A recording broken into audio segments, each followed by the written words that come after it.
일단 4월 위기설의 진원은 그거죠. 4월 15일이 기업 법인들의 감사 보고서 최종 제출 기한입니다. 그 보고서에 대해서 최근에 태영 같은 경우에 삼정회계법인에서 감사 거절을 통보했어요. 그러면 태영이라는 큰 회사도 감사 거절을 당할 정도면 그럼 그거보다 작은 회사들은 어떻게 되겠어요? 지금 왜 부도가 나는 거죠?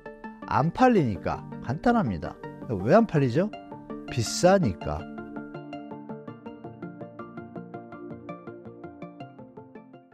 네, 안녕하세요. 우리 신사임당 우리 구독자 여러분, 제가 예전에 나오고 저 오랜만에 나왔는데 반갑습니다. 저는 부동산 현업에서 젊을 때 한 15년 정도 현업에 있었고요.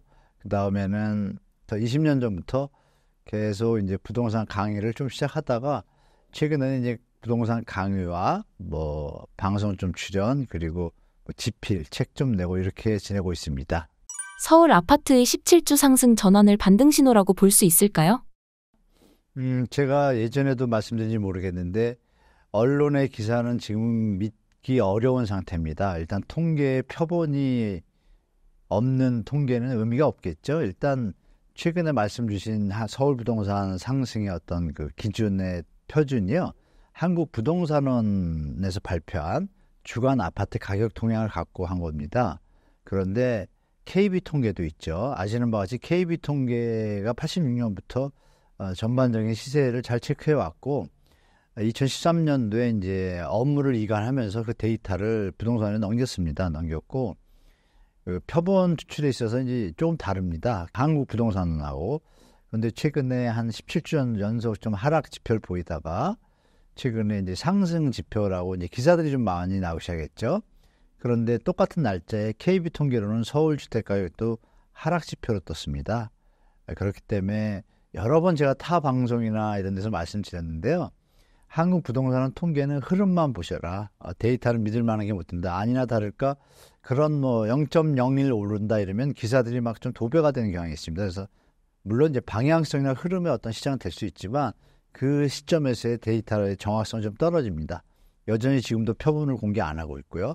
이 부분을 진짜 우리 시청자분들이 미리 염두에 두시고 제가 볼 때는 4월, 5월 들어서면서 신생아론 때문에 상승의 어떤 여력은 분명히 있습니다. 그리고 상승할 수도 있고 거래량도 좀 더 받쳐줄 수 있습니다. 다만 특례보금자리론에 비해서 예산이 좀 적기 때문에 한 50%밖에 안 되기 때문에 그 주택가격이 작년에 대비해서 좀 많이 올랐잖아요. 그래서 효과는 특례보금자리론에 비해서 한 20-30% 수준에서 그칠 것 같습니다. 매물은 쌓이고 있다고 보시나요? 맞습니다. 매물이 증가한다는 건 뭘 의미할까요?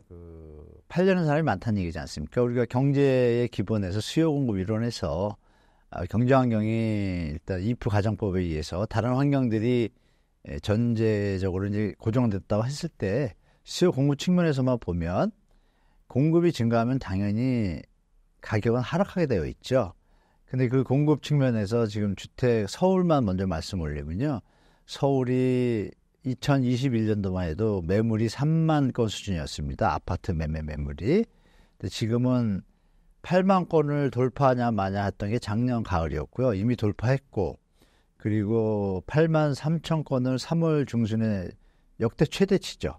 돌파했습니다. 했다가 잠시 대통령의 어떤 선거 공약 이런 것들, 뭐 토론회 이런 거 있지 않습니까? 민생 토론하면서 호재들이 나오면서 약간 좀 줄었다가 8만 1천 건으로 줄었다가 지금은 8만 3,960건을 넘었습니다.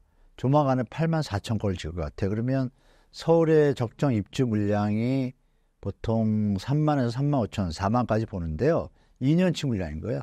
거기다가 또 입주 물량도 올해 또 많거든요. 아시는 바와 같이 가을을 들어가면 강동 밀레니엄 3,000세대하고 강동구 둔촌, 올림픽 파크포레온 다 아시는 그게 이제 12,000세대가 들어옵니다. 그러니까 어마어마한 입주 물량에다가 현재 재고 매물 물량이 지금 계속 증가하니까 이 현상을 보실 때 현재 주택가격 반등은 좀 힘이 제한적으로 약할 것이다라고 예측하는 게 좀 합리적인 것 같습니다. 그러면 추가 하락할 가능성은 없을까요? 있죠. 추가 하락이라기보다는 표현을 저는 추가 조정이라고 말씀드릴게요. 아시는 바와 같이 영끌 미친 집값이라면서 올랐던 게 2021년, 22년 상반기 초까지예요. 그 미국 금리 인상하고 2020년 하반기에 많이 내려왔잖아요. 그때 서울은 30에서 35%까지 조정을 받았고 지방은 반토막 난 데도 많았죠. 그랬다가 그것들이 다 회복했습니다. 작년에 1.3 대책으로 인해서 특례보금자리론. IMF나 OECD에서 그런 정책 하지 말라고 했는데 정부는 할 수밖에 없었죠. 부동산 PF 문제가 가시화되니까. 그런 부분을 우리 이해는 할 수 있습니다. 다만 그것이 과도하냐 안 하냐의 문제인데 그 부분이 주택가격을 많이 회복시켰어요. 그러다 보니까 다시 거래량이 또 줄기 시작했죠. 그러니까 전형적인 어떤 현상들이 이어지고 있기 때문에 지금 다시 신생아론으로 다시 지금 주택 반등의 어떤 영향이 좀 있지 않습니까? 근데 거래량이 받쳐주질 않잖아요. 그게 뭐냐면 현재 수요, 이제 실수요, 뭐 유효 수요, 잠재 수요, 가수요 이런 표현이 있지 않습니까? 유효 수요라는 건 주택 가격을 실제로 살 수 있는 능력도 있고 욕망도 있는 층이고 잠재 수요는 욕망이 있으나 여건이 안 되는 경우잖아요. 그랬을 때 대출 정책을 써가지고 그 뭐 부족한 부분을 채워주면 가시화돼서 유효 수요가 되겠죠. 근데 지금은 그 유효 수요가 되려고 하는 그 부분의 대출 정책조차도 금리 계산을 해보니까 부담스러운 가격으로 가격이 다시 회복이 되어 있는 거예요.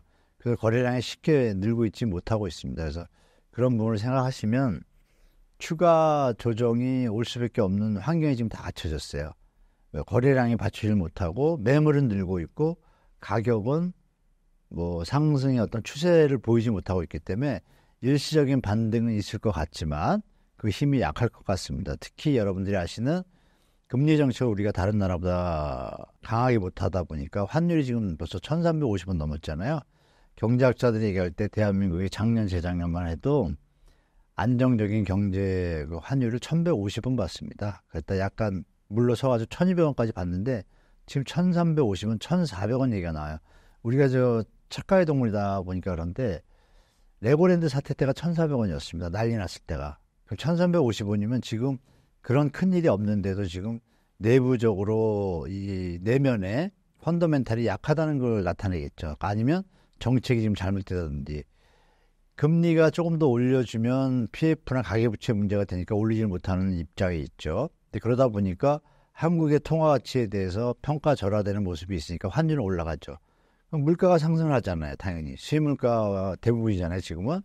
그러면 물가가 올라가면 실수요, 주택시장의 실수요자들의 능력이 감소하잖아요. 주택을 살 수 있는. 왜? 가지고 있던 돈에서 물가가 올라서 돈을 더 쓰게 되니까. 그럼 자연적으로 지금 정책과 현재 주택시장과의 상관관계가 역작용이 일어나고 있지 않습니까?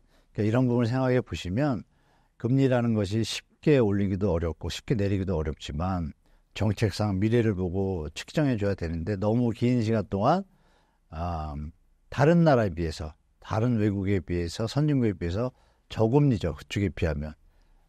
그런 현상이 이제 환율 상승이 일어났고 그것이 이제 소비 감소를 일으킬 수 있는 물가 상황을 발생시켰고 이게 이제 주택 수요의 능력을 감소시키는 역할을 하니까 거기다 주택 가격은 다시 회복을 했죠. 갭이 더 벌이잖아요. 그러면 누가 또 사겠어요.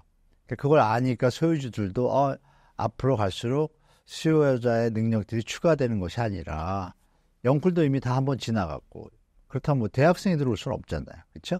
이런 것들이 이제 시장에서 시장 참여자들한테 합리적 선택들을 하게 되는 어떤 심리들이 지금 나타나기 시작한 거죠. 이게 정상화 과정이라고 저는 보고 있습니다. 하락이 아니라 물론 지표상으로는 하락으로 나타나겠지만 현재 지표가 저는 정상이 아니라고 보기 때문에 정상으로 돌아가는 중이라고 말씀드리겠습니다. 네. 금리 인하가 되면 집값이 오를까요? 그런 분들은 원론적으로는 맞죠. 우리가 상식적으로 생각할 때 제가 아까도 말씀드리지만 경제는 if라는 가정법이 항상 존재합니다. 다른 모든 상황들이 안정적일 때 수요 공급 얘기를 제가 말씀드렸잖아요.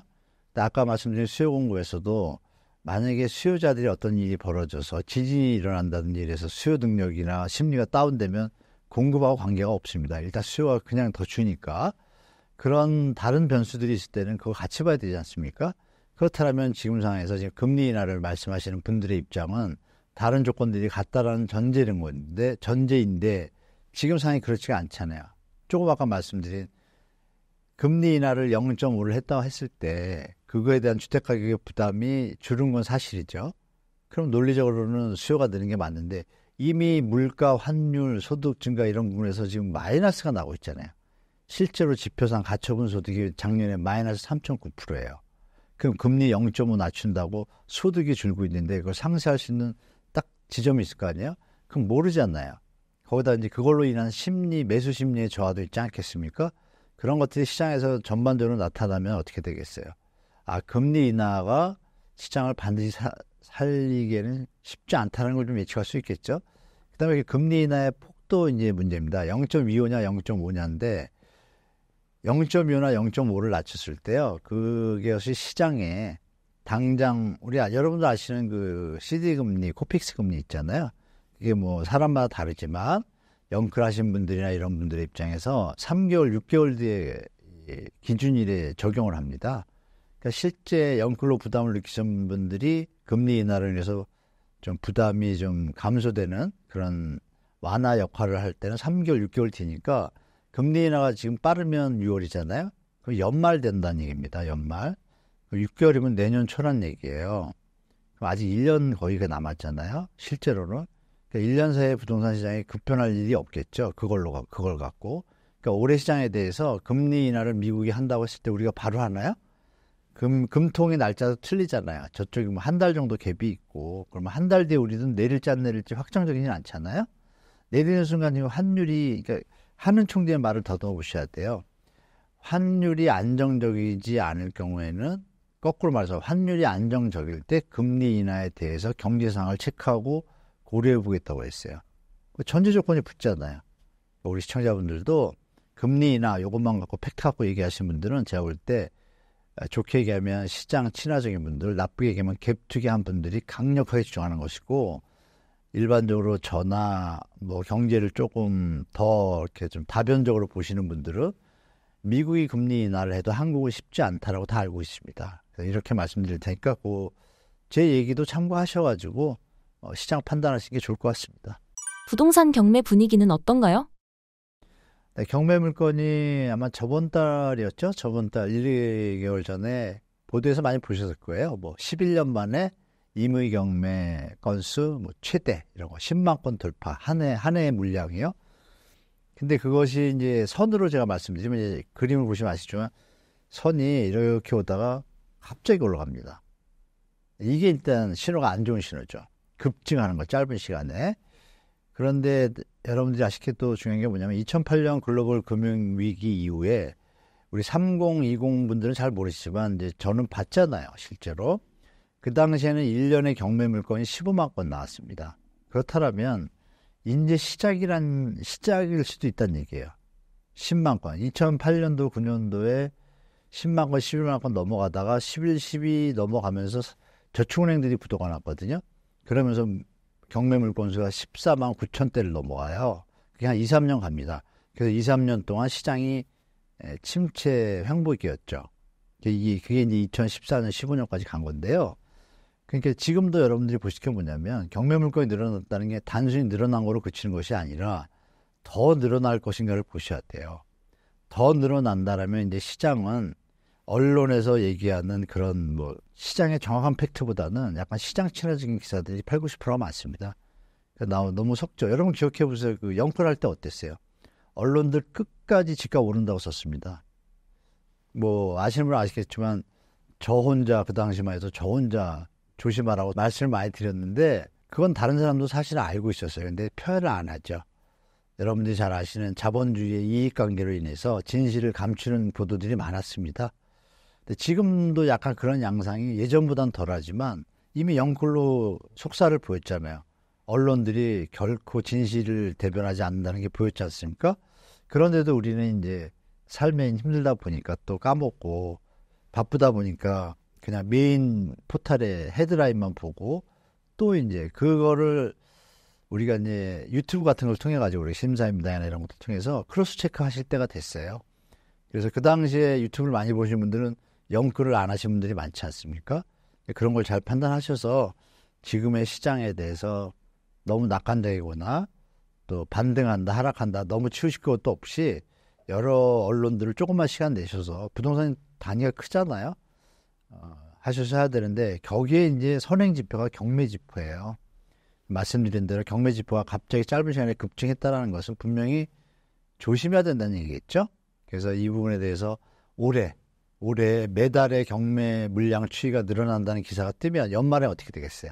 분명히 작년보다 더 많이 늘어났겠죠. 그러면 작년에 11년 만에 최대라는 10만 건 돌파가 12만 건이 되면 어떻게 돼요? 그러면 시장은 뭐 명확한 어떤 앞의 모습을 보이지 않겠습니까? 당분간 하향 조정될 수밖에 없는 환경이 되는 요인이 하나 큰 게 생겼잖아요. 그렇게 보셔서 경매 물건의 증가는 주택 가격의 조정의 하방 압력 요인이다 이렇게 보시면 되겠습니다. 그러면 어느 정도까지 오를까요? 지금 서울 경우에 보면 서초 강남 쪽은 한 10% 정도 조정받은 상태고요. 송파도 27억까지 최고점 찍었다가 2021년도에 그러니까 일예죠. 조금 이제 강세 지역이잖아요. 강남 4호는 송파가 27억 찍었다가 19억, 20억까지 내려왔단 말이에요. 그때가 이제 25%, 30%, 강동구는 35%까지 빠졌고 30%, 35%까지 내려왔기 때문에 그 당시에는 제가 조금 더 조정을 받으면 바닥이다라고 생각했는데 특례보금자리로 다시 치고 올라왔잖아요. 그게 이제 90% 회복을 했어요. 그게 요즘 한 5% 다운됐거든요. 그러면 그 계산에 의하면 송파나 강남 쪽 서울 전체로 보자라면 노도강 같은 경우에는 이미 40%대 다 들어갔잖아요. 반토막 난 데도 있습니다. 제 말대로 40%까지 하락한 데가 많이 있거든요. 노도강이나 이제 약간 도심부의 외변 주가 뭐 있잖아요. 외곽부 뭐 구로구, 금천구도 왔다 갔다 하지만 조정이 많이 당해 지금 한 20-30% 지금 빠진 상태고 그러면 이제 평균적으로 볼 때 서울은 한 10에서 15% 빠진 걸로 지표상 나오거든요. 제가 볼 때 10에서 15% 더 빠지겠다라고 말씀드릴게요. 그리고 지방은 아시는 바와 같이 서울 수도권에서 차별화가 좀 많이 진행되고 있습니다. 수도권에서 보실 게 광역시는 광역시대로 수도권은 수도권대로 차별화가 많아요. 어떻게 많냐면 수도권에서도 개발 호재가 있거나 일자리가 늘어나는 시들이 있잖아요. 뭐 평택시라든지 점점 몇 개 이런 데들은 강세를 띄어요. 띄는데 그렇지 못한 곳들은 어떠냐면 지금 한 30%, 40% 많이 빠져 있습니다. 실제로. 근데 보도에 많이 안 나와요. 이게 이제 언론의 문제라고 제가 말씀드린 거고 그리고 광역시 같은 경우도 어떠냐면 전반적으로는 약간 하방 쪽으로 가고 있는데 도심부라는 개념에서 추가적인 게 있습니다. 대단지, 신축단지 이런 것들은 강세를 여전히 유지하고 있어요. 그러나 일반 대부분이 전체 아파트 중에 신축단지는 당연히 5%도 안 되잖아요. 상식적으로 다 기존 주택이지 않습니까? 물론 뭐 5년이란 개념으로 본다면 5년 안에 지어진 아파트들은 강세를 띠지만 10년 차 넘어가기 시작한 일반 주택들은 지금 다 조정받고 있습니다. 많이들. 그런데 지역적으로도 차별화가 있고 지역 내에서도 또 입지별로 차이가 있는 거예요. 단지별로. 그래서 뭐 전체적으로 봐가지고 뭐 몇 프로다 해가지고 그러면 꼭 이런 얘기하죠. 우리 단지는 올랐는데 당연하죠. 떡볶이집이 10개가 있는데 평균을 내면 다들 매출이 10,000원인데 하루에 어느 집은 30,000원이고 어느 집은 1,000원일 수 있잖아요. 근데 그 전체를 봐야지 30,000원 됐다고 우리 집은 안 올랐는데 우리 집은 잘 팔려 이 소리는 자기 혼자 소리죠. 우리가 볼 때는 전체적으로 봐야겠죠. 왜? 이쪽 지역이 점점 하락되는데 맛이 만약에 따라간다. 그러면 여기 가더니 여기 가는 가성비를 따지잖아요. 소비자들은 대체 효과가 생기고 그래서 시장이 진짜 국지적이고 선택적이고 차별화 현상이 많이 벌어지는데 전체적으로는 하방 압력적으로 지금 가고 있는 게 보이고 있다라고 말씀드리겠습니다. 무주택자들은 내 집 마련을 아직 기다려야 할까요? 뭐 제가 드린 말씀을 들으시면 뭐 답 나오지 않았나요? 뭐 그렇게 물어보신다면 무주택자분들 입장은 조금 뭐 이사 전세 만기가 돼가지고 가시게 되면 이제 약간의 좀 트라우마나 스트레스를 받으시는데 정부의 신생아론 대출 같은 거 저 해당되는 분들은 활용하시면 되고 절대 무리하시면 안 되는 타임이라고 말씀드릴게요. 그리고 공공분양은 이제 분양가가 좀 저렴하니까 또 입지가 좋은 곳들은 좀 공격적으로 접하시고 이런 표현 있잖아요. 분수에 맞게 뭐 이런 표현 있잖아요. 그게 제일 지금 맞는 타임의 말인 것 같아요. 자기 능력을 초과해서 따라가거나 절대 그럴 필요 없습니다. 그리고 전 세계 경기가 여러분들이 아시는 것처럼 중국이 뭐 왔다 갔다 하잖아요. 그리고 유럽도 지금 왔다 갔다 하잖아요. 미국만 좋잖아요. 미국이 기축통화니까. 그럼 여러분들이 지금 전체적으로 전 세계의 어떤 경제 상황이 안정되질 않았잖아요. 그러면 바다로 치자면 약간 파도가 치고 있잖아요.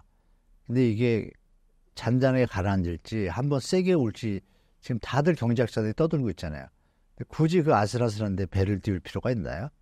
기다렸다가 뛰는 게 낫겠죠? 정말 뭐 신혼부부 꼭 가야 돼.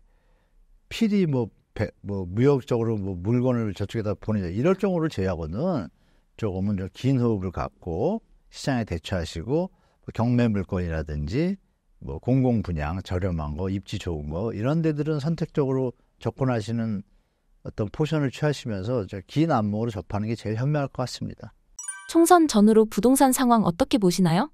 두 가지 시나리오가 있겠죠. 정부 여당이 다수당이 됐을 때, 야당이 다수당이 됐을 때. 그런데 여러분들이 주시하실 게 뭐냐면 역대 총선 2008년부터 총선 이후의 부동산 시장은요. 상관관계가 없습니다. 보통 선거하면 뭐 정책이 많이 나와서 펌핑된다고 하시는데 그때뿐인 경우가 대부분입니다. 다만 거기서도 또 아까 말씀드린 경제, 저번에 말씀드린 그거랑 연관되는데 경제 상황이 좀 올라갑니다. 상식이잖아요. 그러니까 여러분들은 항상 어느 팩트 조건을 다룰 때 이거에 대한 답변만 제가 드려도 옆에 걸 같이 보셔야 돼요. 언론이 보도를 해도 같이 보셔야 돼요.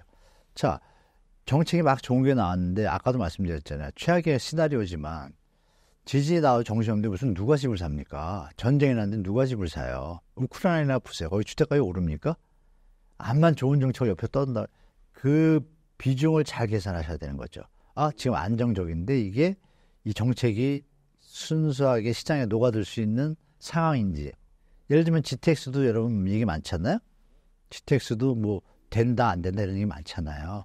그런 것처럼 총선 이후의 시장은 여당, 야당에 따라 약간의 어떤 방향성은 좀 느낄 수 있겠지만 뭐 여당이 되면 더 부동산이 잘 될 거다, 야당이 되면 안 될 거다라는 그 심리적인 요인이 있지만 지금의 제가 볼 때 상황은 경제 상황과 직결되는 부분인 것 같습니다. 그래서 그 영향이 좀 극히 미미할 거다. 총선 이후의 결과는. 총선 이후의 결과는 다른 부분, PF 문제, 가계부채 문제 이런 부분들이 어떻게 처리되느냐에 따라서 하반기 시장의 어떤 충격도가 좀 달라질 것 같아요. 소프트하게 가냐, 연착륙을 가냐, 제가 볼 때 경착륙을 가냐. 그 차이가 이제 하반기에 나타날 가능성이 높다고 보고 있습니다. GTX-A 노선이 드디어 개통되는데 반응은 어떤가요? 지금까지 뭐 정확한 반응은 없죠. GTX-A 노선 개통됐을 때 KTX의 어떤 그때 반응보다 약합니다. 일단 GTX 3월 30일 날 개통됐죠. 오늘은 제가 체크를 못 해봤는데요. 30일, 1일, 뭐 2일 며칠 안 됐잖아요. 근데 첫 개통할 때 객실에 객차량을 될까요? 그 지하철 GTX 차량에 3분의 2 정도만 채워졌답니다. 첫 개통인데 17분마다 배차가 되잖아요. 그리고 제가 알기로 요금이 동탄에서 수서까지는 4,550원이고 중간 지역까지 뭐 3,500원 이런데 광역버스가 3,000원이거든요. 그러면 계산을 해야죠. 광역버스를 타는 곳에 사시는 분일 경우 사람마다 틀린 것 같아요. 그냥 광역버스 탔을 때 40분 걸리거든요. 근데 거기서 광역버스에서 GTX역까지 가야 되잖아요. 갔다가 지하까지 내려가는 게 지금 얘기가 다 다른데 어떤 분은 7분 걸린다, 어떤 분은 10분 걸린다, 6분, 7, 8분. 넉넉하게 한 10분 잡는 게 좋을 것 같아요. 7에서 10분이니까.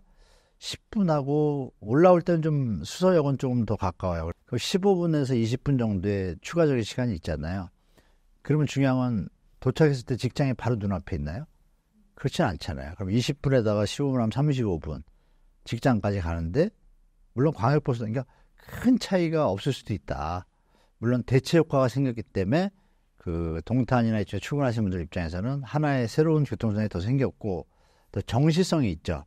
일단 광역이나 이런 것들은 사고가 나면 못 가잖아요. 물론 뭐 GTX도 문제가 있으면 쓰겠지만 그 확률이 적잖아요. 다른 것보다.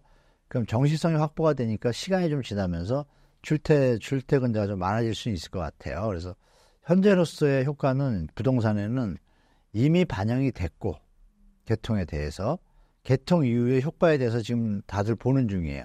그래서 거래량이 늘어야 되는데 거래량이 그렇게 늘고 있지는 않습니다. 진짜 효과가 있다라면 혁신적인 효과가 있다라면 지금 불티나게 지금 거래가 되겠죠. 근데 그런 현상은 아직 지금 3, 4일째인데 아직은 없습니다. 그래서 좀 더 지켜봐야 될 것 같은데 제가 볼 때 이미 많이 반영이 돼 있습니다. 그래서 추가적 상승을 기대하기에는 극히 제한적이다라고 저는 말씀드릴게요. 오히려 미래 가치가 현실 가치가 되면 가격이 빠질 수 있다고 보시나요? 저도 그렇게 보고 있습니다. 사실. 왜냐하면 동탄의 땡땡캐슬이 뭐 최근에 또 한두 건 거래되면서 뭐 22억 동탄 뭐 이렇게 막 기사가 또 도배를 했었죠. 막 기러기들이 보이더라고요. 제가 그 기사를 보고. 왜냐하면 22억인 아파트 동탄역 두고 맞은편이 또 아파트들이 있을 거 아니에요? 동탄역은 이쪽에 이 아파트를 기사에 나온 22억 아파트는 동탄역하고 사이에 허들이 없어요. 그냥 가면 돼요. 근데 여기에 역으로 이 반대편은 녹지 공간이 있습니다. 이렇게 한 조금 중간에 있어요. 뭐 환경적으로도 좋죠. 가는 데는 큰 문제 없고. 그런데 거기에 주택가 저 아파트 가격은 여전히 12억, 14억이었어요. 그럼 반값이잖아요. 그리고 거래가 나오자마자 기사가 도배를 했죠.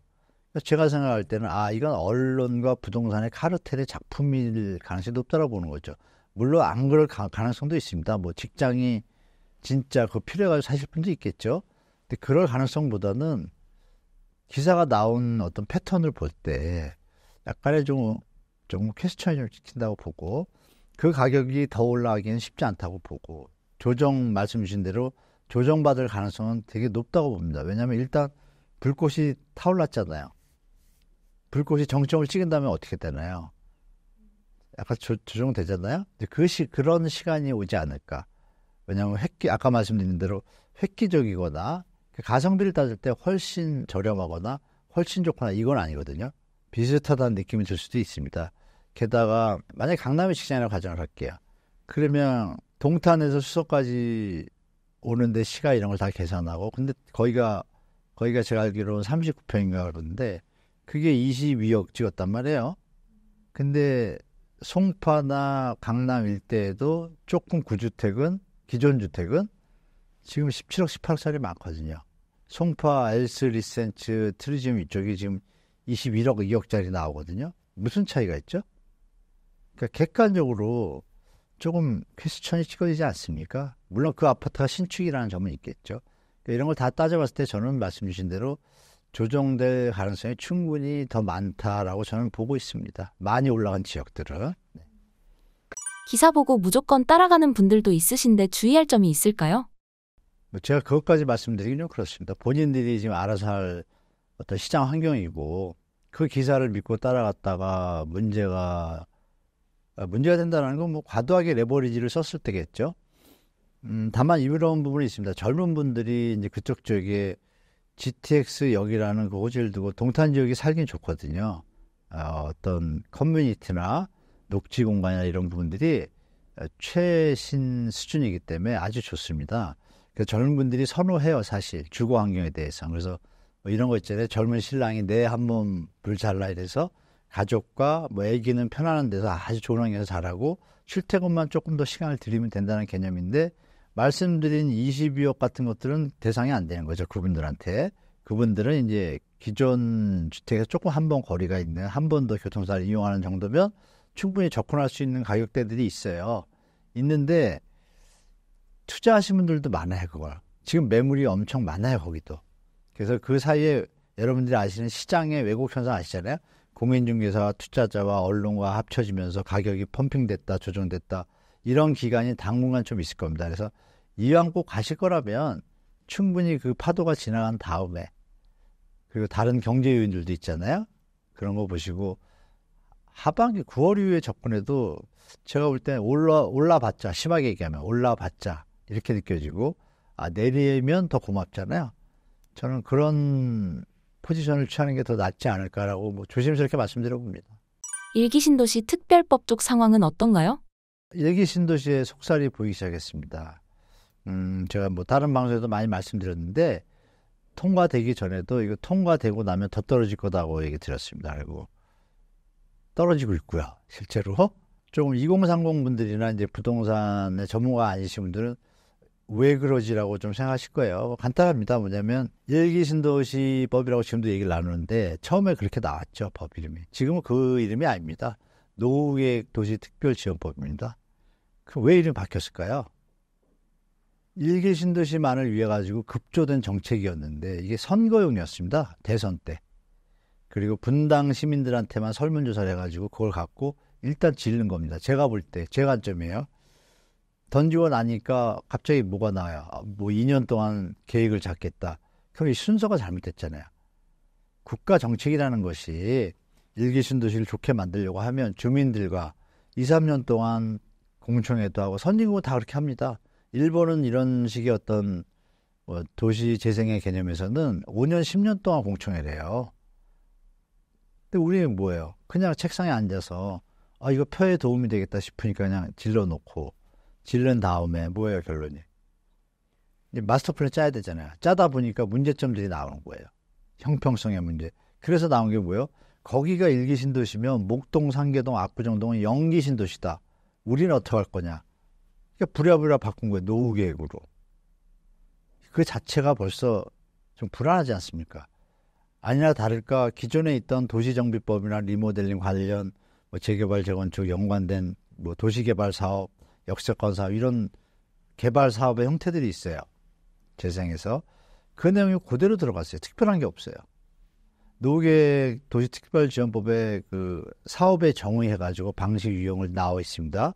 2조 정의 보면 그 내용 그대로예요. 도시 및 주거 환경정비법에 의한 재개발, 재건축, 리모델링, 도시개발 사업에 원래 하던 거가 그대로 있으면 무슨 뭘 창조하겠다는 거예요? 그 속살이 드러나는 거예요. 그리고 딱 하나 예외가 있죠. 선도구역. 역세권이라는 구역인데 그걸 선도구역으로 해서 공익적인 재산인 용적률을 더 올려주겠다는 거예요. 명분은 뭐예요? 쾌적한 신도시 AI 시대를 만들겠다 이런 포션이었잖아요. 근데 그러면 분당 정자동에 최근에 입주한 아파트가 2007, 8년에도 입주한 아파트가 있어요. 거기는 20년도 안 됐잖아요. 거기는 그럼 4, 5년 뒤에 계획이 나오잖아요. 안 맞죠? 그럼 빼야 되잖아요. 그럼 그 법안에 뭐가 있냐면 존치구역이라는 개념이 나와요. 그냥 두는데. 그게 뭐예요? 앞뒤가 안 맞잖아요. 그러니까 이런 여러 가지 부분들이 속살이 나오기 시작하니까 재건축 현장들, 분당에 일기신도시 하면 일단 대표적인 게 거기니까요. 일기신도시 재건축 조합이나 리모델링 조합 있잖아요. 발표만 했을 때도 야 우리도 뭐 500% 이랬다가 알고 보니까 그게 아니란 말이에요. 그러니까 어떤 상황이 됐냐면 저거 기다리다가 인생 다 가겠네. 무슨 얘기냐. 블록 개발이라는 얘기를 많이 했잖아요. 블록 개발. 블록으로 자르면 최소한 10개 블록은 될 거예요. 한 블록 하는데 빠르면 5년이라고 자신 있게 얘기를 해요. 관계자들이. 5년이면 10블록이면 몇 년이에요? 곱하기 하면 여러분. 50년이에요. 맨 마지막에 되는 데는 정말 웃긴 일이 벌어지는 거죠. 그러니까 주민들이 판단을 한 거예요. 이거 일기신도시법이 다 적용되는 것도 아니었구나. 이건 다시 각자 도생의 개념이 생기니까 약간 펌핑된 가격이 조정을 받고 있잖아요. 거기다가 그 경제 상황까지 가세를 하니까 주택 가격이 법이 통과됐는데도 주택 가격이 이렇게 횡보를 하거나 하방 압력이 있는 경우는 드문 일이거든요. 그 일이 지금 계속 벌어지고 있습니다. 다만 선도구역에 지정될 가능성이 있는 지역 있잖아요. 그 지역은 이제 그 장밋빛 전망 희망 때문에 강세를 띠거나 상승하고 있어요. 그럼 전체 일기신도시에 대해서는 그 지역에 해당되는 그 라인이 있어요. 그리고 선도구역에는 전철이나 교통망이 좀 집결된 데거든요. 그건 뻔하잖아요. 그 라인만 되는 거예요. 나머지는 아니잖아요. 그런 데만 약간 기대에 대한 효과가 있어서 약간 강세나 상승을 보이고 있고 나머지는 다 조정받고 있습니다. 제가 현재까지는 좀 더 지켜봐야겠지만요. 현재까지는 그러고 있습니다. 그래서 시장이 조금 또 이게 각자 차별화될 것 같다라고 말씀드릴게요. 똑같은 신도시 내에서도. 4월 위기설에 술렁이고 있는데 PF 문제 어떻게 보시나요? 심각하죠. 저는 뭐 작년부터 계속 말씀을 드렸지만 정부의 PF 지원책이 약이 아니라 독이 될 수도 있다. PF는 언제 터져도 이상하지 않다라고 계속 말씀드렸고 말씀드린 것처럼 현업에도 오래 있었기 때문에 현재 시행사 사장님이나 이런 분들이 아시는 분들이 많이 있습니다. 그리고 또 방송에 활동하다 보니까 뭐 금융계통도 다 알던 여러 가지 정보들 제가 취합해 본 제 의견은 그렇습니다. 이건 터질 게 빨리 터져야 낫다라고 작년에도 말씀을 드렸고, 정부가 너무 강력하게 PF, 그래서 그런 얘기들이 있잖아요. 마치 전 국민들이 건설사가 망하면 나라가 망할 것처럼 분위기가 막 돌았었고, 저는 거기다 대고 이런 얘기를 했죠. 건설사 망하면 왜 안 되냐. 치킨집은 망하면 바로바로 망하는데, 자영업자 다 망하는데 나중에 문제된다. 터질 건 터져야 된다고 했는데 제가 이상한 사람처럼 보이더라고요. 그게 정상이거든요. 왜냐하면 배탈이 났으면 약을 먹어야 되잖아요. 근데 약을 안 먹고 계속 배탈을 갖다가 멀쩡한 사람처럼 포장하면 나중에 일 터지죠. 저는 이제 그렇게 보기 때문에 그걸 이제 지표나 어떤 데이터나 어떤 뭐 팩트로 말씀드리자면, 일단 4월 2기설의 진원은 그거죠. 4월 15일이 그 기업 법인들의 감사 보고서 최종 제출 기한입니다. 그 보고서에 대해서 최근에 태영 같은 경우에 삼정회계법인에서 감사 거절을 통보했어요. 그게 뭐냐면 감사할 의미가 없는 거예요. 이미 점점점입니다. 그러니까 감사 거절 의견을 냈단 말이에요. 그러면 태영이라는 큰 회사도 감사 거절을 당할 정도면 그럼 그거보다 작은 회사들은 어떻게 되겠어요? 당연히 신용등급에서도 태영은 지금 신용등급이 낮아졌지만 다른 회사들도 그걸 앞두고 있는 회사들이 많겠죠. 그럼 4월 15일 날 발표가 제출할 거 아니에요. 그럼 내용이 뜨잖아요. 그러면 거기에 주주라든지 뭐 채권단위들이 이제 현장을 매일 감시할 수는 없잖아요. 치킨 파는데 한 조각이 없으니 이거 모르잖아요.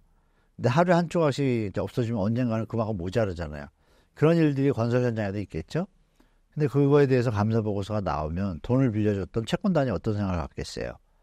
이제 더 이상 희망이 없다고 판단되면 들어가겠죠. 경매 들어가든지 뭐 채권에서 들어가겠죠. 그런 현장들이 나오기 시작하면 어떻게 돼요? 한쪽에서는 건설회사가 문제가 되니까 2, 3년 뒤에 뭐 입주 물량 부족할 거다, 착공 안 돼서 이렇게 또 하겠지만 실제 팩트는 그게 아니죠. 지금 왜 부도가 나는 거죠? 안 팔리니까. 간단합니다. 왜 안 팔리죠? 비싸니까. 그러면 조정이 될 수밖에 없다는 게 느껴지잖아요. 그것을 경매를 받거나 인수를 하는 다음 사업자 입장에서 자기가 팔 수 있는 가격 수준이 돼야 살 거 아니에요? 그럼 팔 수 있는 수준을 지금으로 똑같이 할까요? 아니죠. 낮추겠죠. 그럼 낮춘다는 가정하면 이 안에서는 더 낮춰지겠죠. 왜? 건축비도 올라갔잖아요. 올라간 까지 더 낮추려면 토지 가격이 현재 50% 수준에 팔려야 돼요. 그래야 계산이 나와요. 그러니까 그 얘기 알고 이복형 금감원장 얘기했잖아요. 토지 가격의 60%까지 뭐 팔아라. 이 소리가 그 소리예요. 그 팔아야 그나마 계산이 맞는 거는 분양가가 그래봤자 100원짜리가 98원이 돼요. 제 얘기는 더 가서 더 낮춰야 돼요. 그러면 현재 현장들 중에 PF 자금 조달이 안 되거나 여러 가지 문제로 추가 지원을 못 받아서 사업을 못 가는 현장들은 정리가 되겠죠. 정리되는 과정에서 어떤 일이 벌어지겠어요? 쇼크잖아요. 일단 크던 작던. 그 쇼크가 매수 심리를 좋게 해주나요? 아니죠. 그냥 거기까지 말씀드리면 이해되실 거예요. 거기에다가 태영과 같은 시뮬레이션을 돌려본 결과 우리나라의 20대 건설기업 뭐 얘기하면 다 아시는 회사들이 다 자본 잠식이에요. 현재. 그 똑같이 시뮬레이션 돌려본 거가. 물론 실제 상황은 더 조사해 봐야겠지만 그러니까 위험성 있는 큰 회사들이 많다는 얘기죠. 그럼 그 전제는 부동산이 살아나야 하는데 제가 볼 때 앞만 봐도 이건 살아나기 힘들다고 보기 때문에 조정기가 오기 때문에 제가 볼 때는 약간의 쇼크가 좀 약간 소프트하게 왔으면 좋겠다는 게 제 개인적인 바람입니다. 그러면 정부가 PF 리스크를 어느 정도 인정한 것일까요? 그 국민들은 대충 알고 있었잖아요. 팩트는 몰랐지만. 뒤늦게 발표하는 거는 조금 어떻게 보면 직무유기에도 가깝죠. 제가 볼 때. 저 같은 사람도 예측이 되는데 저보다 더 뛰어나신 분들이 그거 예측을 못했을까요? 예측했으니까 PF 지원 대대적인 뭐 건설사 종합대책 지원 방안도 모이셔가지고 발표도 하고 다 했잖아요. 했음에도 결론이 뭐예요? 지금 다시 그렇게 얘기를 하잖아요. 그게 뭐냐면 아까도 말씀드린 것처럼 문제가 있으면 빨리빨리 정리하고 갔어야 되는데 그걸 뭐 슬픈 얘기지만 제 여상에 정치적으로 이거를 갖다 끌고 오다 보니까 이제서야 발표하신 것 같아요. 그러면 이제 시청자분들은 이제 받아들이셔야 될 게 뭐 저나 몇몇 분들이 PF 무조건 터질 거다. 계속 뭐 안 터지면 이상하다. 나라 망한다고 떠든 분들의 얘기가 이제 이분들이 뭐 도와달라고 안 했는데 자기들이 발표하잖아요. 이분들이. 그러면 거기에 대해서 팩트를 이제 인정해야 되는 거죠. 그러면 시장이 더 좋아지나요? 아니잖아요. 거기에 맞춰서 시장에 대처하시라라고 말씀드릴게요. 그래서 파도가 치고 있잖아요, 지금. 그죠? 파도 그치고 시장 보셔도 되겠다라고 또다시 한번 말씀드릴게요. 네. 정부 대책이 PF 문제를 막을 수 있을까요? 네, 분명히 효과는 있죠. 다만 효과는 있는데 그게 정당성이나 국민의 세금을 갖고 하는 거 아닙니까? 그런 부분에서 투명성이 좀 부족해요. 제가 예전에도 한번 지적을 해가지고 뭐 방송에도 많이 나왔는데 그 원가라는 개념이 있잖아요. 그러면 이제 망해가는 기업인데 망해가는 기업이 1,000원에 팔려다가 망했어요. 비싸서 안 사니까. 그걸 1,000원에 사주는 게 제정신인가요? 아니죠. 근데 그걸 1,000원에 사준 거예요, LH가. 그래서 이게 보도가 많이 돼서 좀 난리가 났습니다. 국정감사에도 나왔고요. 제가 좀 많이 얘기를 했고 찾아내서. 근데 요번에도 보면은 가이드라인이 명확하지 않아요. MB정부 때를 비교해서 말씀드리면 다른 데도 많이 말씀드렸는데 MB정부 때는 가이드가 명확했습니다. 분양가를 할인해서 팔면은 LTV 대출이나 세제 혜택을 좀 많이 주겠다 해서 지원책을 썼고 공공이 매입하는 기준을 70%에 뒀습니다. 원가는 보존해주는 그런 개념인 거죠. 원가에서 조금 손해보고 그래도 충격이 줄잖아요. 그 사업 시행자 입장에서는 금융이자 비용 왜 결국 해결이 안 될 것이고 금융비용이 계속 일어나면 그 수익은 다 날아가고 손실만 확정되니까 증가하거나 그 부분을 정부가 정확하게 캐치를 해서 70%에 매입하겠다. 그냥 뭐 밑도 끝도 따지지 않고 그냥 바로 매입하는 거야. 원하는 데는 매입한 걸 갖다가 공공 분양을 저렴하게 할 수 있잖아요. 70%니까 75% 해도 안정적이잖아요. LH는. 근데 그 손실 보는 PF 현장도 손실이 최소화됐잖아요. 재기의 기회가 있죠. 이런 투명한 속에서 공지공고한 형태로 진행을 했어요. 매입을. 그러니까 국민들이 박수 쳤죠. 싸게 사서 그걸 또 임대로 놓을 수도 있고 분양을 할 수도 있는데 가격이 다운되는 효과를 정부가 인정하고 간 거예요. 시장 논리를 받아들여서. 근데 이번엔 좀 색깔이 다르죠. 그걸 발표를 안 해요. 얼마에 사겠다가 없잖아요. 그죠? 그냥 매각 후에 뭐 잠깐 계속 안개를 깔아요. 좀 아까 질문에서 뭐 한국은행하고 뭐 동조한다는 얘기가 나오는데 이전에 이제 그걸 투명하게 밝힐 때가 됐어요. LH도 어느 조건에 의해서 어떻게 국민의 세금이니까 이게 중요한 거예요. 왜 국민의 세금을 LH라는 기관의 특권을 이용해 가지고 사인들이 혜택을 보는 일이 벌어지면 그건 정말 나쁜 거죠. LH 그동안 사고 좀 쳤잖아요. 여기서 또 사고 칠 가능성이 있다고 봐요. 제가 볼 때. 물론 이 방송을 보고 이런 여론이 많아지면요. 투명하게 발표를 해요. 근데 이게 공론화가 많이 안 되고 있거든요. 그래서 우리 심사임당 우리 또 구독자분들이 또 파워가 좋으시니까 제가 말씀드릴 거는 국민의 세금이고 건설사들이 돈 벌 때는 뭐 세금 조금 더 냈겠지만 특별하게 그 돈을 갖다가 뭐 공익사업에 쓴 건 아니지 않습니까? 근데 지금 뭐 자기들이 돈 더 벌려고 하다가 안 낸 거를 서민들이나 무주택자들은 집값 트라우마를 겪고 병까지 생기는 판에 그걸 왜 도와주나요? 이 앞뒤가 안 맞잖아요. 공익과 공정과 상식이 안 맞잖아요. 그래서 LH가 매입한다는 건 좋습니다. 좋은데 어떻게 얼마에 매입하냐가 중요하겠죠. 그래서 정부가 제가 이 얘기를 하기 전에도 뭐 그런 계획이 있다면 정말 다행인 것이고요. 안 했다라면 좀 반영해서 국민들이 누구나 이해할 수 있고 건설사도 도움받을 수 있고 이런 아주 투명하고 공정하고 합리적이고 바람직한 방향으로 가이드 맵을 국민들한테 공표하고 진행했으면 좋겠다라고 말씀드리겠습니다. 현재 미분양이 엄청 많은데 어떻게 보시나요? 뭐 7만 근처에 갈 때 이제 정부에서 미분양이 심각하다라면서 발표를 했잖아요. 그래서 많이 줄기 시작해가지고 5만 후반대까지 내려왔었어요. 많이 줄었죠. 줄었다가 최근에 이제 최근 1년 안 되는 사이에 조금씩 늘기 시작하다가 요즘 와가 좀 많이 늘었어요. 그래서 다시 이게 6만 5천 건까지 딱 치고 왔어요. 5만 4, 5천에서 6만 5천. 그 기간이 좀 짧아요. 그러면 현재 분양 가격은 문제가 있다는 얘기잖아요. 다시 말씀드리면. 근데 그 PF 현장들이 정부의 그 지원 장치로 인해서 지원을 받아서 분양을 할 준비를 했어요. 했는데 지금 아마 4월, 5월에 많이 할 겁니다. 하는데 4월 달에 많이 할 거예요. 지금 많이 하는데 이 미분양 추이가 증가 추세라는 게 중요한 거죠. 거기다가 또 악성 미분양이라고 있죠. 준공후에도 안 팔리는 거. 준공후에 이제 부산이나 뭐 일부 지역에서는 지금 할인 분양을 많이 해요. 뭐 말도 많고 탈도 많지만 먼저 분양 받으신 분들하고 좀 차이가 나니까 그 여태껏 하고 있습니다. 뭐 벤즈도 주고 뭐 계약금 뭐 이런 거 여러 가지 뭐 얘기 많이 나오잖아요. 근데 보대는 또 많이 안 나와요. 현장에 많은데.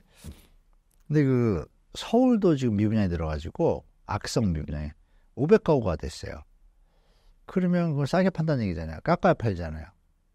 그런 걸 생각해 보시면 이게 예전에 없던 내용이잖아요. 그죠? 서울에 미분양이 어디 있었습니까? 말도 안 되는 얘기였는데 지금은 그 미분양뿐이 아니라 악성 미분양이에요. 다 지어도 안 팔려. 그러면 여러분이 판단할 수 있죠. 이거는 가격이 더 올라가기에는 일단 역부족이라는 걸 아실 거고, 그러니까 이제 앞으로 시장에 대해서 미분양이 증가하면 증가할수록 전통적 이론에서 주택 가격은 하락 조정한다 이렇게 보시면 되겠습니다. 정부의 세제 혜택 방안에도 왜 미분양 문제가 안 잡히는 건가요? 그 정책이 이제 대대적으로 현재 주택 가격이 문제인 거죠. 그 미분양 주택을 샀을 때 앞으로 들고 있을 때 세제 혜택을 받았다고 감안할게요. 그 양도세 감면이라고 가정할게요. 주택 가격이 올라야 감면 혜택을 보잖아요. 내려가면 어떻게 되죠? 혜택이 없잖아요. 아무 의미가 없잖아요. 그러니까 효과가 없는 거예요. 그 얘기는 뭐예요? 다시 돌아오면 현재 시장 가격이 투자자 입장에서도 집을 샀을 때 이거는 차후에 시세 차익을 보거나 자본의 상승을 기대하기 어려운 가격이라고 판단하니까 안 사겠죠? 정부에서 대책을 던졌는데도. 그럼 여기까지 얘기하면 우리 샤프 하시는 우리 시청자분들은 다 이해되실 거예요. 비싸구나. 이렇게 판단하시고 만약 주택가격이 더 내려왔어요. 한 30% 더 빠졌어요. 그러면 수요자도 사겠지만 지금 말씀드린 임대사업자나 이런 분들이 세제 혜택을 활용해서 사겠죠. 왜? 올라갈 폭이 있으니까. 그렇게 편안하게 생각하시면 돼요. 효과가 안 먹히는 건 뭐예요?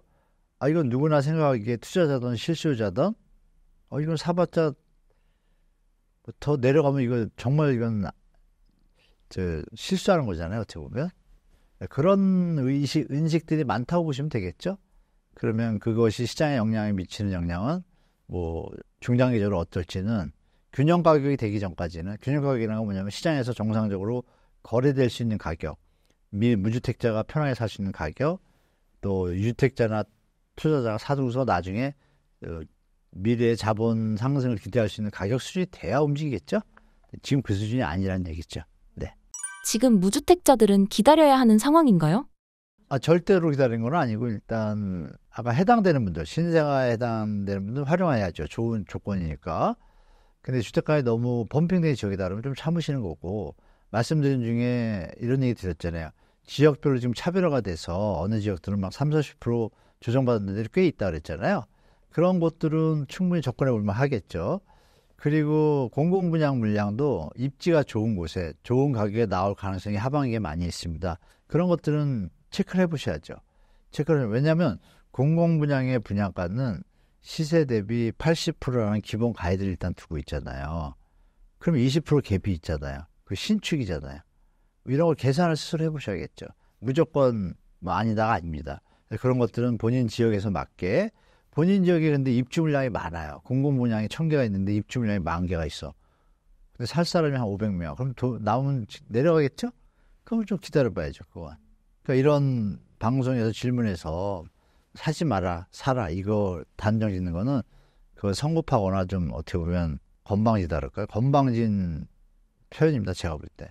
여러 가지 요인들이 있음을 갖다 말씀드리고 지역에 따라서 다르다는 걸 전제하고 전체적으로 볼 때 어떤 흐름만 말씀드려서 참고하는 게 좋을 것 같아서, 그러니까 공공분야 이런 건 접하시고, 민간 분양도 마찬가지예요. 민간 분양은 분양가 지금 높아지고 있잖아요. 분양가 자율화를 던진 바람에.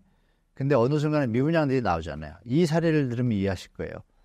2009년도에도 똑같이 이 2사 대책이 나왔습니다. 2023년도에는 13 대책이 나왔죠. 2사 대책이 나오고서 분양이 이렇게 또 살아납니다. 살아났는데 서울 수도권도 다 살아났어요. 그때는. 지금 비슷해요. 그런데 2011년도에 삼화저축은행 사태가 터지거든요. 부산 상호저축은행하고 PF 현장에 부도가 나기 시작하고 심리가 가라앉잖아요. 그러고 나니까 그때부터 12년, 13년까지요. 서울 수도권에 입주 물량. 아까 2009년도에 분양했잖아요. 10년, 11년, 12년 입주잖아요. 입주장에 서울에서 수도권하고 서울에 30에서 40%가 다 마이너스 프리미엄이었습니다. 잘 판단하셔야 돼요. 이번에도 그럴 수도 있겠죠? 올라갈 수도 있겠지만 경제가 정말 살아나면 올라갈 수가 맞겠지만 경제가 만약에 지금 뭐 환율도 불안하고 여러 가지 불안한데 만약에 약간의 쇼크를 살짝 받는다 그러면 게다가 PF 문제가 한 번에 팍 터지지는 않지만 좀 큰 데도 툭툭툭 자빠진다고 하면 심리는 일단 다운될 거 아니에요. 그러면 그때 상황이 벌어질 수도 있잖아요. 그럼 여기까지 말씀드리면 현재 민간 분양의 고분양가에 대해서는 정말 심사숙고해서 본인이 능력이 될 때만 접하시는 게 합리적이지 따라가서 올라갈 거다라는 건 두 가지 갈래가 있으니까 위험하잖아요. 잘 되면 다행인데 안 되면 정말 충격이 크거든요. 그거는 중도를 택하는 게 낫지 않을까라고 말씀드리겠습니다. 그래서 또 마지막으로 경매 시장을 좀 보시면 경매 물건 많잖아요. 조금만 공부하시면 저렴하게 경매 물건을 많이 살 수가 있어요. 그래서 그런 부분 활용하시면 주택 시장에 대해서 무조건 사는 것도 아니고 무조건 안 사는 것도 아닙니다. 이 시장 속에서 좋은 물건들이 저렴하게 나오는 경매 시장도 있고 뭐 공공분양도 있고 이런 거 접하시고 이걸 다 검토하셔가지고 하셔야지. 그리고 본인에 맞게 본인이 신생아론에 해당되면 100% 활용하셔야 되고 이렇게 본인에게 각자 도생 이 편으로 좀 마무리 주시도록 하겠습니다. 네. 공공분양 관심 가지신 분들에게 추천할 곳이 있으실까요? 특정한 지정을 찍는다라면 일단 3기 신도시 말씀드리고요. 젊은 분들이 하실 수 있는 건 이번에 청약시도가 개편되면서 나눔형 선택형이 있잖아요. 둘 다 상품의 형태가 좋습니다. 좋기 때문에 이 형태로 그 3기 신도시에도 아마 하반기에 좀 물량이 나올 것 같고요. 또 좋은 입지들이 꽤 있는 걸로 알아요. 그쪽에 대해서는 공격적으로 접근하셔도 좀 좋을 것 같습니다. 다만 입지가 좀 떨어진 곳들은 분양가 체크를 좀 하시고요. 요새 LH가 살살 국민을 위한 분양가가 아니라 이상한 분양가를 자꾸 던져서 제가 약간 조금 헷갈리고 있는데요. 그래서 LH라고 해서 저 100% 국민을 위한 분양가를 측정하지 않는 것 같아요. 요즘 보니까. 그래서 3기 신도시는 워낙 여론의 포커스를 받다 보니 관심을 받다 보니까 약간은 좀 여론을 의식한 분양가로 나갈 것 같은데 나머지 지역들은 살 타고 올라가지고 좀 올리려고 그러는 것 같아요. LH도. 그러면 안 되는데. 그래서 그거 좀 잘 체크하시면서 그 공공분야에 대해서는 일단 공격적으로 접근하는 건 맞습니다. 그리고 나눔형 선택형의 특징들 다 아시겠지만 나눔형은 이 공형이란 말이야 다른 말이란 말이에요. 그러면 손해가 나면 LH도 손해가 날 텐데 반감되잖아요. 손해가. 근데 일단 편하게 살잖아요. 그리고 이익형일 때도 안정적으로 70%는 세금을 가니까 좀 괜찮고 선택형은 6년 정도 충분히 편안하게 사시다가 그때 가서 결정하니까 또 다른 장점이 있죠. 주택시장에 이렇게 변동성이 있을 때 그러면 그리고 또 6년이 끝나서 선택을 안 하더라도 임차 기간을 좀 늘려줘요. 그러니까 임차에 대한 안정성이 있잖아요. 이런 것들이 조건들이 제가 볼 때 시스템이 이미 전 정부에서 이게 나오기 시작한 거니까 그럼 그 전 정부가 하던 거를 이번 정부도 한다는 건 좋은 시스템이라는 얘기잖아요. 그죠? 그 시스템이 왜 피곤하게 바꿔서 또 새로 발표하나 이렇게 생각할 것이 아니라 요번이 거의 여러 프로그램 중에 일단 마지막 어떤 장례식을 하는 것 같고 여기서 어떤 문제들이 나오면 다시 한번 대조를 개편할 텐데 현재까지는 되게 좋은 거라고 봐요. 제가 볼 때 쉐어 형태만 좀 LH가 많이 가져올 게 아니라 국민한테 많이 줬으면 좋겠는데 그 부분을 적극 활용하는 게 좋습니다. 공분양에서. 그래서 나눔형 선택형에 대해서 특히 신혼부부하고 젊은 분들한테 비중도 지금 특공으로 많이 늘려놨거든요. 그런 부분을 적극 활용하셔야 되고 일반 4050 세대들은 좀 차별화 느끼시지만 다행히 일반 분양형에다가 좀 30% 정도 물량을 좀 많이 비치했기 때문에 또 그걸 또 활용하시면 좋을 것 같습니다. 3기 신도시 분양 언제가 좋을까요? 분양 시기는 제가 볼 때 하반기에 나타날 것 같습니다. 이런 말씀 드릴게요. 여러분들 바쁘셔서 모르시니까 작년 연말에 주택산업연구원이라는 데가 있어요. 주택산업연구원은 뭐냐면 건설회사 사장님들의 시장 상황, 사업 상황 이런 것들을 다 체크하고 연구해서 주택산업을 유지하고 발전시키는 그런 연구를 하는 곳이에요. 그러니까 건설회사 사장님들의 어떤 뜻이나 상황들이 파악이 잘 되겠죠? 근데 그 최근에 땡땡땡이라는 분이 이제 주택산업연구원장으로 오셨는데 12월에 이제 전체 간담회가 있었어요. 그때 이제 워딩이 있습니다. 워딩이 뭐냐? 정부만 인허가를 빨리 해주면 우리는 즉시 공급할 수 있다라고 발언을 합니다. 뭐에 대해서? 신도시에 대해서. 그럼 얘기 정리됐죠. 그리고 한 달 뒤에 LH가 발표합니다. 신도시를 좀 빨리 공급할 계획이다라고. 워딩이 맞죠? 저는 그 12월에 이가 나왔을 때 제가 제 개인 유튜브도 그렇고 다른 데서도 분명히 어쩌면 봄에 많이 나올 거다라고 얘기를 했어요. 그랬는데 신혼부부 이 포퓰리즘에 어떤 이런 게 연결되면서 청약제도를 조금 더 바꿨잖아요. 신혼부부를 좋게. 그 과정 때문에 분양이 안 됐어요. 최근에 분양 물량이 없었어요. 그러면 이제 할 거 아니에요. 그러면 안 하려던 것도 몰려서 가잖아요. 그러니까 하반기로 갈수록 더 할 가능성이 많죠. 그 와중에 아까 말씀드린 연구원장이 하반기에는 우리가 공급할 수 있다고 얘기를 이미 던졌고 LH가 택지를 공급하겠다고 이미 얘기가 나왔어요. 그럼 스토리가 이어지잖아요. 그러면 빠르면 6월부터 그래서 그보다 먼저 아니면 늦어도 하반기에는 무조건 물량들이 이제 나오는구나. 그럼 만약에 늦어져도 내년 초에 나겠구나. 이게 시나리오가 나오잖아요. 그러면 당연하죠. 보상을 이미 다 해준데 왜 땅을 놀려요? 그 직무유기예요. 이게 뭔가 좀 이렇게 코드가 맞죠, 여러분? 그러니까 제가 볼 때는 이제 물량이 이제 제대로 나올 것 같아요. 그래서 인천 계양을이나 부천 대장동이나 다 고양 창릉이나 이제 기다렸던 분들이 많이 계신데 이제 조금씩 나올 거다라고 저는 보고 있기 때문에 이제부터 조금 관심 가지시면 제가 볼 때는 6개월 1년 안에 기회에 한번 참여할 기회가 충분히 있으시니까 절대 놓치지 마시고 참여했으면 좋겠습니다.